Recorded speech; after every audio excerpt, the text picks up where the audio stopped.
teach a child for 8 years, and he will be loyal to me forever. This was a quote from Vladimir Ulyanov, later known by his pseudonym, Lenin. Lenin grew up in a very contested political climate. The world before him was one of expanding industrial capitalism, and yet later on he would go against these principles to create the first communist nation in the world. His theories of government and philosophy and politics went on to influence future revolutionary leaders who would establish communist nations of their own. Lenin's influence continues to affect foreign relations today and will continue to affect our future. This made him the most influential man of the 20th century. The world before Lenin was one of rapid industrialization. New technologies made products mass-produced, new products were able to be mass-produced. Life was revolutionized, people lived longer, more people will work than ever before. But the same cannot be said for Russia. Russia at the time was falling behind on the global scale. Unlike the European powers to the west, they still struggled towards industrialization. Most of the working people were peasants.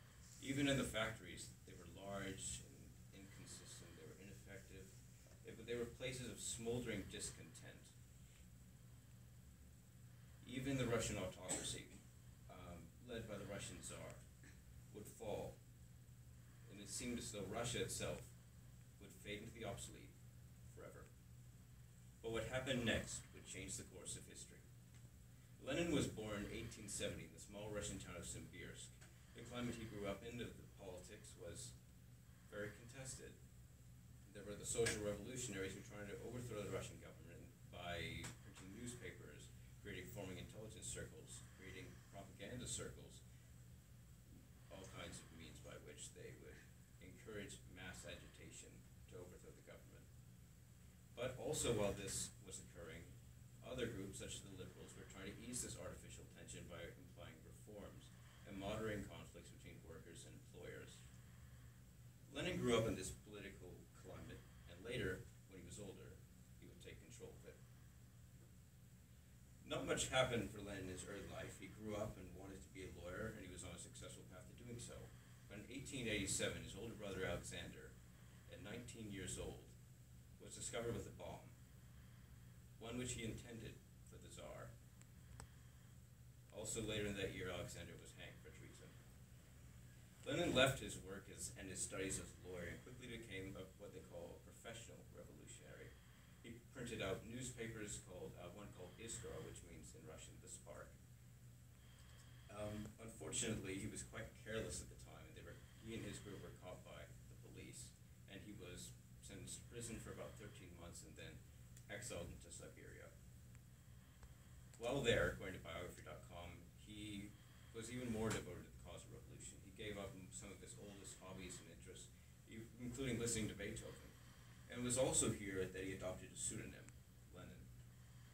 Although he worked outside of Russia, there wasn't much that he could really do other than have other people do for him. Like, he would have his newspaper smuggled back inside, he would create editorials, he would hold conferences in Paris and Berlin and London. All these esteemed places where he was trying to garner and amalgamate support for his Communist Party. But it wasn't until much later that he would get his chance at revolution. Sure, there were a couple of events leading up to it, such as in 1904 and 1905, the Russo-Japanese War, in which Russia was at war with Japan and lost.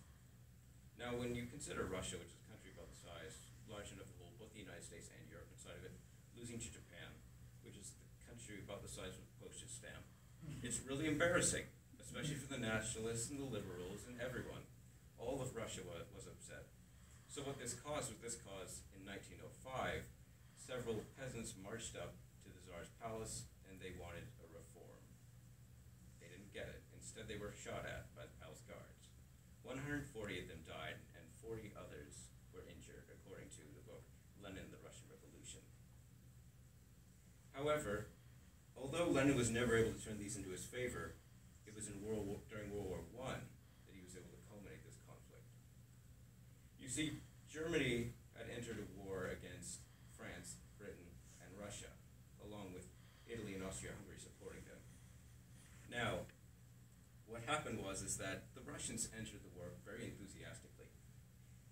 But what happened is they were embarrassed by how many heavy losses they had, and their morale plummeted. They deserted by the thousands, several soldiers. And what happened is that all the strikes occurring throughout Russia turned into armed revolts once the soldiers returned. And then the Tsar abdicated, meaning that he quit the throne in 1917. This is known as the March Revolution. But the provisional government, which replaced the autocracy, still favored the war. Now the Germans, wanting the war to end over on the Russian front, brought up Lenin from Paris and offered to take him back into Russia if he successfully threw over the government. He would stop the war. Lenin actually succeeded in doing this, and he agreed to the terms. They brought him back secretly by train, where he ended up in a station in Petrograd. Lenin then, with some help, entered a government palace, captured all the members of the provisional government, and then had them executed. He was proclaimed leader of Russia and established it as the first communist nation in the world. However, it wasn't exactly going to be a peaceful rule, as shortly afterwards a civil war erupted. There was the loyalist White Army, which wanted to reestablish the Tsar to the throne, and then the Red Army, which wanted to keep Lenin in power. What happened is that during 1918, Lenin captured the Tsar by placing him under house arrest, and he and his whole family were shot in the basement by Red Army soldiers. And so what happened later on is that Lenin won the war in 1920 at the cost of many Russian lives. However, he wouldn't have long to enjoy it, as he died in 1924. The story of Lenin is one of irony, perhaps even tragedy. He risked his entire life for this one thing, which was revolution. But after sacrificing so much just to see the end, the only thing that he's remembered for is his means. He lied, he stole, he cheated, he killed for his dream. But when he died, his dream died with him. Lenin's theories would go on to influence future leaders such as Fidel Castro of Cuba, who overthrew the Cuban government and created a communist nation, as it remains to this day. Mao Zedong, a Chinese general, was influenced by Lenin's theories and overthrew the Chinese government to create a communist nation, as it remains to this day. Ho Chi Minh, later in Vietnam, would lead a communist revolution, as it remains communist to this day. And you see, all countries which either were or are communist have very poor relations to the United States. Because of this, Lenin has influenced us in ways in which he has created foreign policy that's very aggressive. Not only this, but revolutionary leaders would look to his style, his patterns, and they would use it as a template for their own revolutions. You see, although Lenin was never able to directly influence World War II, he might have set the stage for World War